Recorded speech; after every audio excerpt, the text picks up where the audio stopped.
পাকিস্তান ও আফগানিস্তানের মধ্যে সাম্প্রতিক সীমান্ত সংঘর্ষের মধ্যে মধ্যস্থতার প্রস্তাব দিয়েছে মার্কিন প্রেসিডেন্ট ডোনাল্ড ট্রাম্প।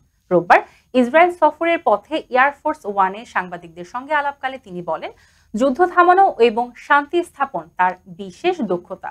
ট্রাম্প দাবি করেন, আমি এখন পর্যন্ত 8টি যুদ্ধ থামিয়েছি। পাকিস্তান আফগানিস্তানের দ্বন্দ্ব নিয়েও দেশে ফিরে পদক্ষেপ নিব। তিনি বলেন, লাখ লাখ প্রাণ বাঁচিয়েছি, এটা আমার সম্মানের বিষয়।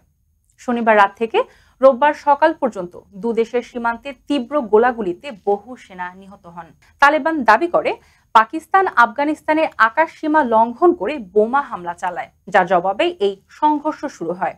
এদিকে ইসরায়েলের ভাষণ শেষে ট্রাম্প মিশরের শার্ম এল শেখে গাজা যুদ্ধ থামাতে আলোচনায় অংশ নেন। নোবেল শান্তি পুরস্কার প্রসঙ্গে ট্রাম্প বলেন, আমি এটি পুরস্কারের জন্য নয়, বরং প্রাণ বাঁচানোর জন্যই করেছি।